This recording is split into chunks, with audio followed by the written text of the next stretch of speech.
बाराबंकी से आ रही है, जहां पुलिस ने 4 लोगों को हिरासत में लिया है और चारों लोगों से पूछताछ कर रही है पुलिस। पोस्टमार्टम रिपोर्ट में युवती से सामूहिक दुष्कर्म की पुष्टि हो गई है। मामले का जल्द खुलासा कर सकती है बाराबंकी पुलिस। तो बड़ी खबर, बाराबंकी में एक युवती के साथ दरिंदगी हुई है। गैंगरेप के बाद उसकी हत्या कर दी गई। पोस्टमार्टम रिपोर्ट में बलात्कार की पुष्टि हो गई है। परिवार का बुरा हाल है, वो इंसाफ की मांग कर रहा है। दूसरी तरफ पुलिस की बात करें तो 4 लोगों को उसने हिरासत में लिया है और कहा जा रहा है कि जल्द ही पुलिस पूरे मामले का खुलासा कर सकती है। तो बाराबंकी में एक युवती के साथ दरिंदगी हुई है, जिसके बाद अब पीड़ित परिवार इंसाफ की गुहार लगा रहा है। गैंगरेप की बड़ी वारदात पेश आई एक युवती के साथ, जिसके बाद पुलिस ने 4 लोगों को हिरासत में लिया है और पुलिस चारों से कर रही है पूछताछ। पोस्टमार्टम रिपोर्ट में युवती से सामूहिक दुष्कर्म की पुष्टि हो गई है और अब मामले का जल्द ही खुलासा कर सकती है बाराबंकी पुलिस।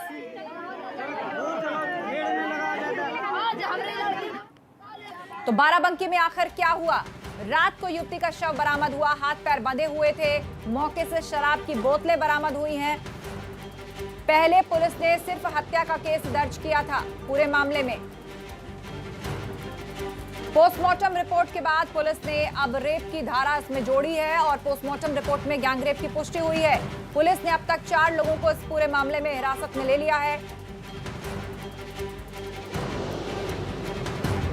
धान की कटाई करने गई थी ये नाबालिग युवती, जिसके साथ ये गैंगरेप हुआ। जो छेड़खानी कर रहे थे वो कौन थे? जो पिछले साल मैं कहा जनू मैं जानते हो तो अपने बच्चे के जान दिए देते क्या? किसी ने हम सबको सबके सहारा मांगते हैं हम सबकी कि हमें बच्चे को अपने मारा ले, तो हमसे पूछे कि कैसे हुआ कैसे नहीं हुआ।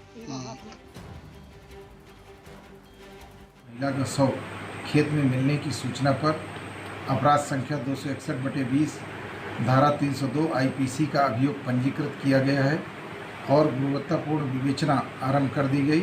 मृतका के पोस्टमार्टम के आधार पर धारा 376 की बढ़ोतरी की गई है। प्रारंभिक जांच में प्रकाश में आए संदिग्धों से लगातार पूछताछ की जा रही है।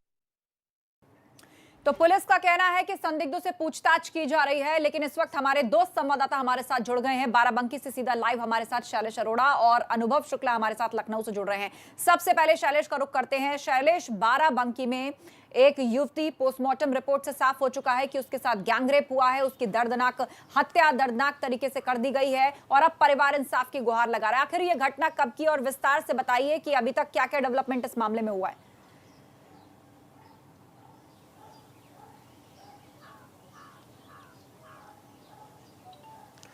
देखिए 14 तारीख की ये घटना है और शाम को 7 बजे के करीब, जैसा परिवार ने बताया कि ये शव जो था बेटी के पिता ने बताया कि उनको घर से करीब 1-1.5 किलोमीटर की दूरी पर गांव में पड़ा हुआ मिला था।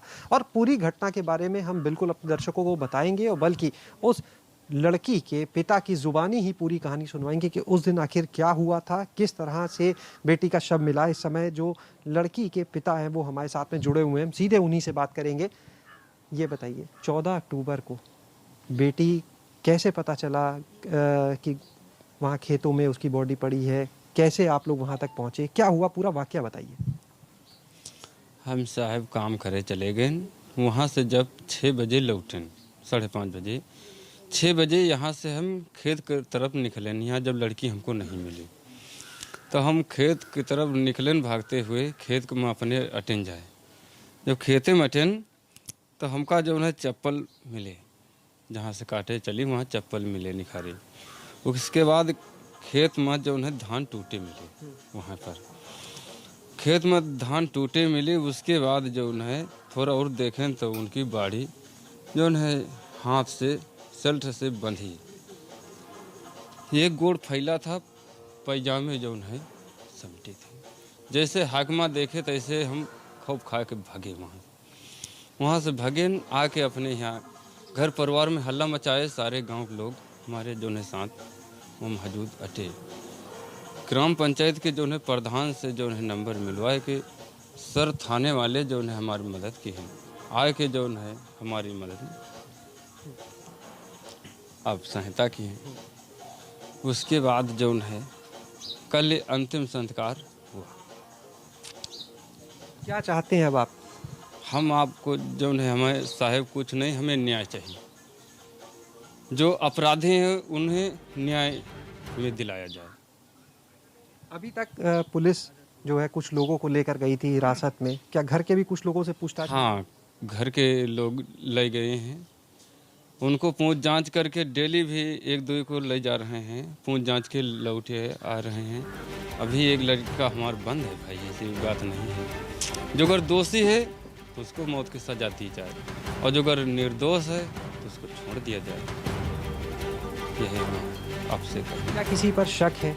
किसी पर शक नहीं, किसी पर दुश्मनी नहीं, हम क्या बताएं। जब किसी पर शक नहीं है तो हम क्या बताएं।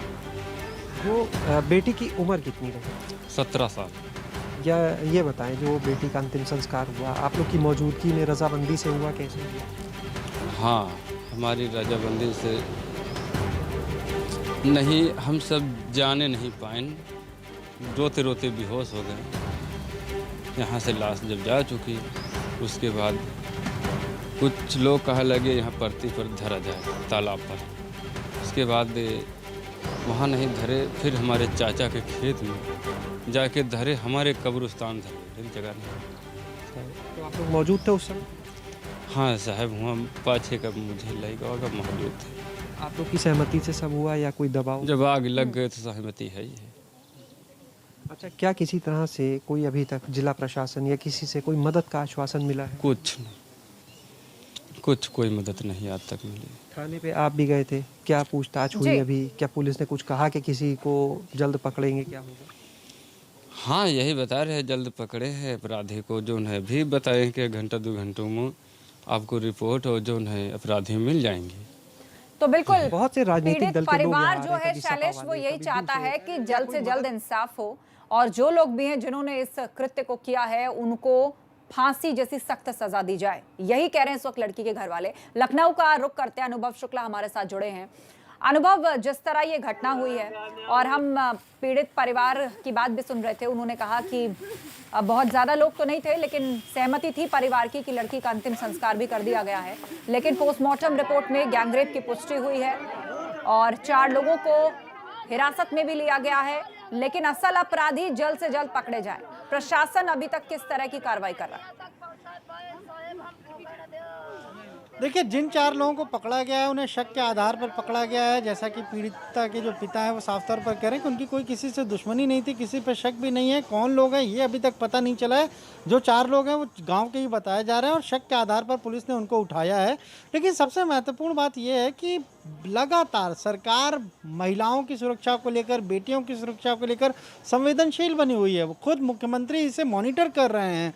और कल नवरात्र का पहला दिन है और उत्तर प्रदेश में मिशन शक्ति अभियान की शुरुआत होने जा रही है, जो शारदीय नवरात्र यानी कल से शुरू होके जो वासंतिक नवरात्र आता है, मार्च में जो नवरात्र आएगा, यानी 180 दिनों का ये अभियान है। और ख़ासतौर से महिलाओं, बच्चियों, बेटियों की सुरक्षा के लिए सरकार ये अभियान चला रही है।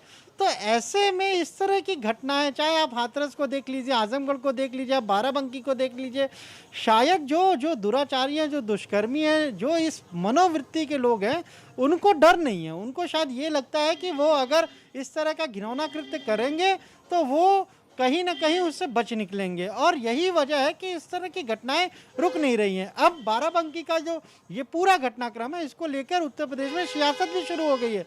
देखिए, समाजवादी पार्टी का एक डेलीगेशन मिला है, वहीं प्रियंका गांधी वाड्रा ने भी अपने एक डेलीगेशन को कहा है वो जा रहा है, वो भी मिलने। आराधना मिश्रा मोना है उसमें, जो कि विधानमंडल दल की नेता भी हैं, वो वहाँ जा रही हैं। और प्रियंका गांधी ने तो ट्वीट करके सरकार पर निशाना साधा है। बिल्कुल, कहा तो है मामले कि पर कहीं ना कहीं अब राजनीति भी शुरू हो गई है और कांग्रेस ने फौरन अपनी प्रतिक्रिया दे दी है। प्रियंका गांधी ने इस पर ट्वीट किया है। आप दोनों इसके घटनाक्रम पर नजर बनाकर रखिए। जानकारी के लिए बहुत बहुत शुक्रिया। तो आपको अब तक का डेवलपमेंट हम